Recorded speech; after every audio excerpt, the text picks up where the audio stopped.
So this right here, this is your AR-15 right here. You see, there's a few things that need to get fixed.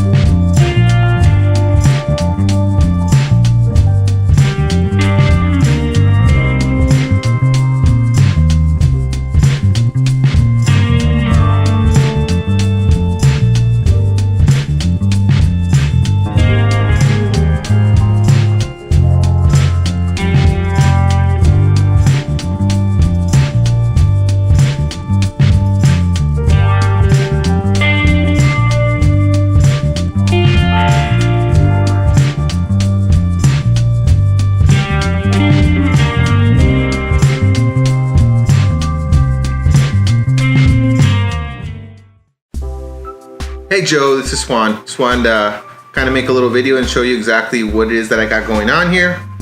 So first thing is, I already have your entire AR-15 stripped apart piece by piece. Literally bare bones is what we took it down to, including your bolt. I took it down, and if you look at this thing, dude, let's see if I can get this thing in focus.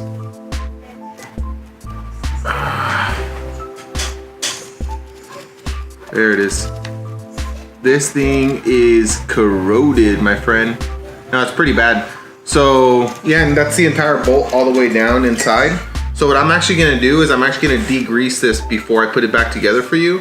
And what I was explaining to you the other day is, this is what I use for all my guns. A lot of people I've told, they don't like it. I don't know why, and they can't give me a real reason. But I actually use real general purpose grease. This is the same stuff that you would put in an automobile, same stuff that you would put on gears or any type of machinery. And the way I look at it, and actually this wasn't my idea, this is actually something I learned online, just watching videos and stuff from the experts out in the interwebs, right? The way it was explained to me, and it made complete sense, is that this is actually a machine. Just like a piston in a car or a cylinder in a car, you know what I mean? Or just any gear inside any machine, including the machines that we use at my work, the lifts and all that stuff. It is a piece of metal, it's a piece of equipment, and metal on metal requires grease. Now, there's nothing wrong with the hop stuff in my opinion. I think the hop stuff it's good. It's just, I kind of feel that this grease, it being actually thick, I mean, this stuff is thick. And again, I don't go crazy. I mean, I just give it a nice coat on top, and I'll show you, I'll add that to the video. But this stuff is great, man. And I've been using this now maybe for probably 4 years now, I'm thinking. And I've had no issues with any of my guns. And it's the same grease that I actually use on my handguns. Same stuff, same thing when I had the SAR. The SAR, I mean, that's actually when I started using it, is when I actually had the SAR, to be honest with you. But as a matter of fact, I'll show you right now.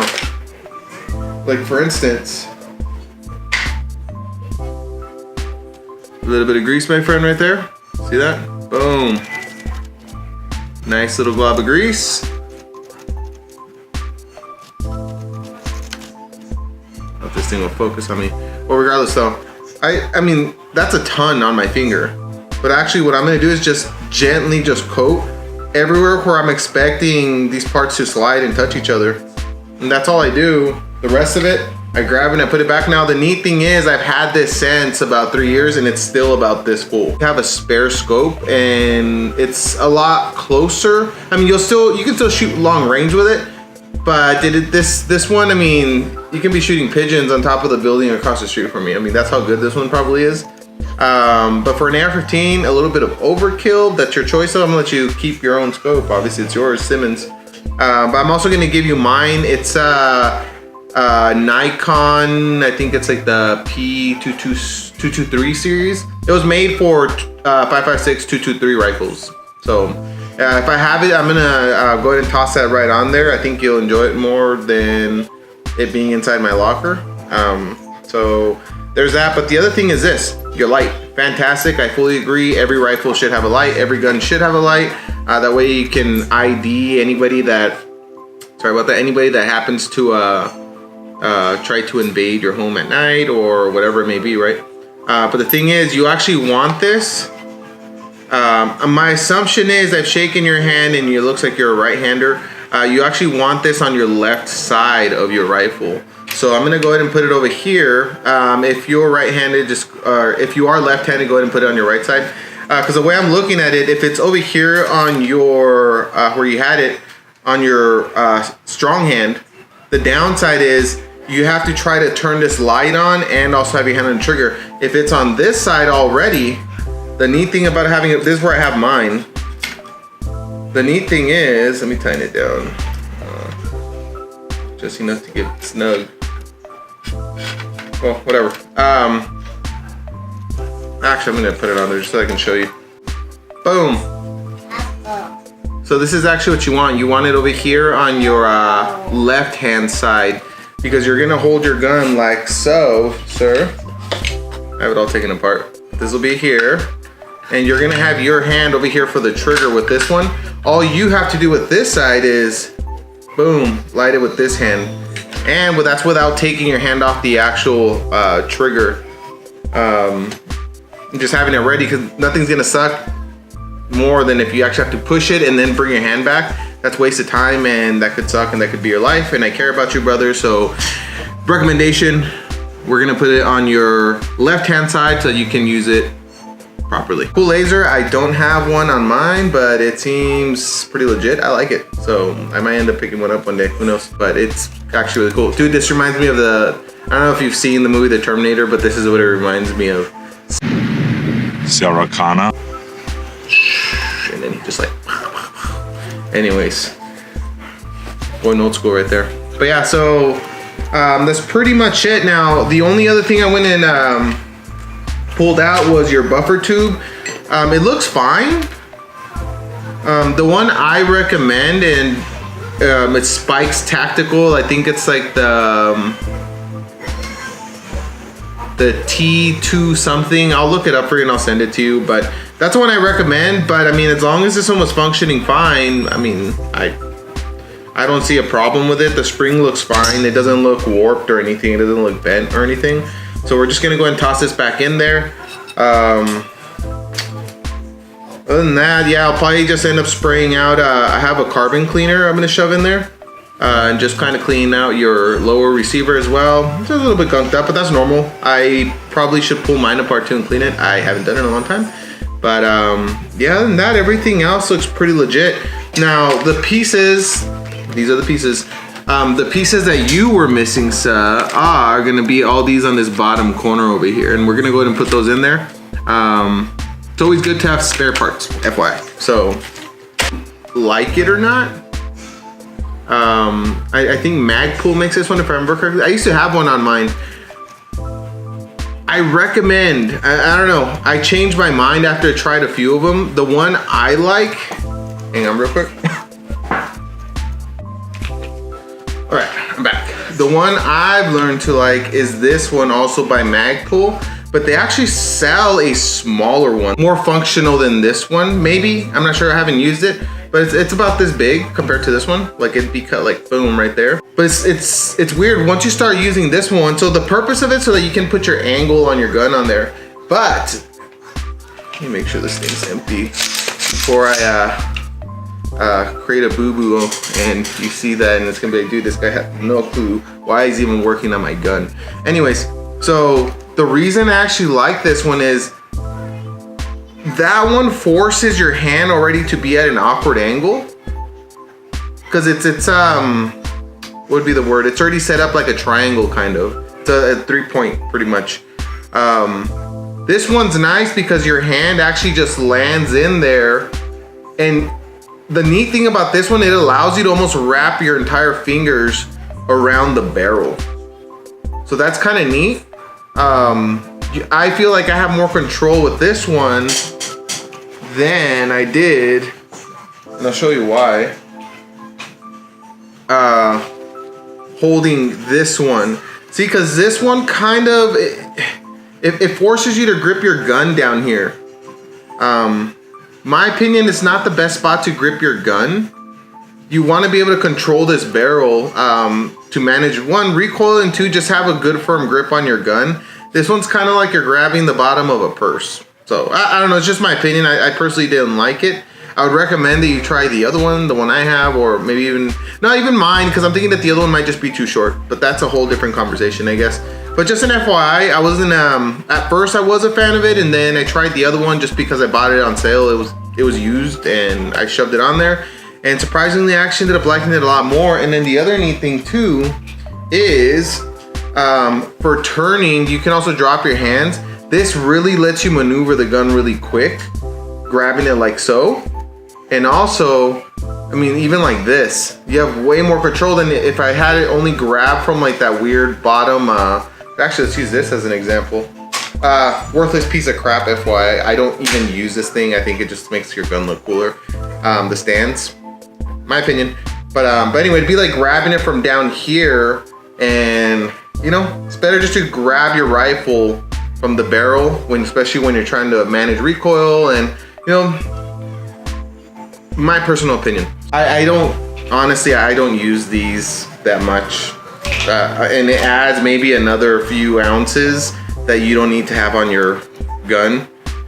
This sucker is heavy. All right, Joe, so I'm gonna go and get started on your gun. It'll be done, and hopefully we can go and shoot it. Maybe we can go up to Christopher Creek sometime soon and give this thing a test out. Joaquin, say bye to the camera. Yeah, he doesn't care.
So this right here, this is your AR-15 right here.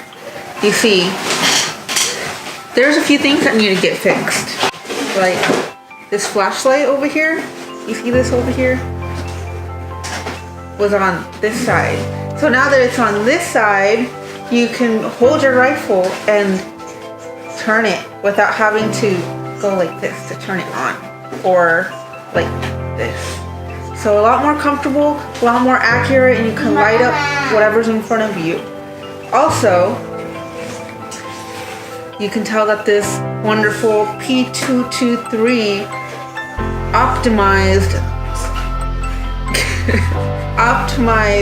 scope, which will now fit better and gives it a better balance to your rifle here. It works great. And you can take this lens cap off. Oh wait, there, no, that's cap. That's just my glasses. Anyways, but yeah. And we have to remove this stuff and clean it out. There is gunk everywhere. Now it runs so smooth, and you can just, you know, pull this back, this thing, whatever it's called, and yes. I don't know what else to say. What else did you do to this thing? Alright, Joe. I'm gonna take over, dude. Oh, and this thing got greased and cleaned. Thank you, sweetheart. We're trying way hard. You're welcome. I don't know anything about this stuff. Praise the Lord. Alright, Joe. So to finish this off, this is now your AR-15. I gifted this scope for you. That way you didn't have to use this BB gun scope. It's too low anyways, and you're not shooting to outer space, but I'm gonna put that inside your bag. And what Jenny actually meant to say is, one, this thingy she was talking about is called a charging handle. That thing. So your charging handle's good. It's all been oiled up, greased up. Again, I recommend this stuff. Go out and buy some. The light is now on this side, so now when you're actually holding your rifle, you're able to actually light it from your less dominant hand, and now you don't have to take your hand off the actual trigger to light up anything. I did move your laser up instead of out. That way you have one less thing sticking out. If I put the gun in front, I don't know if this thing is focusing, but regardless though, your little laser piece, your Saracana. was sticking out over here on this side. So my opinion, I mean, you can move it back down if you want it on the side, I guess. Do whatever you want. It's your rifle. But as a brother that cares, I moved it up only because you don't want, the less stuff you have sticking out, the better. You don't want this thing getting snagged onto something. I did move this, your mag pull grip back just a tiny bit more. Now you can actually grip the entire thing. Earlier, because the light and this, the grip were kind of like aligned, you kind of were forced to piggy the bottom of the gun, and I don't think that's a proper way to use it anyway, so there's that. The entire thing was clean and oiled. The only thing I didn't clean was the barrel, but the barrel doesn't look too bad. But all the actual components on the inside have been oiled up and greased. This stuff I was telling you earlier, the hop stuff, the only thing I use this stuff for, and if you do buy a bottle, it should last you over a year or two. The only thing I use it is just for the springs and internals, which really do not need much oil at all. But other than that, everything else actually gets grease caked on it. So that's all good, sir. If you have any questions, go ahead, like and subscribe. And an easier way is just to visit me on Wednesday nights or Sunday mornings and nights at church. Jenny, do you have anything else to add to this? Once had his wife, she's probably watching it. Alright, Joe. So this is your gun now. Adios, senor. Alright, now I gotta put Chris's together.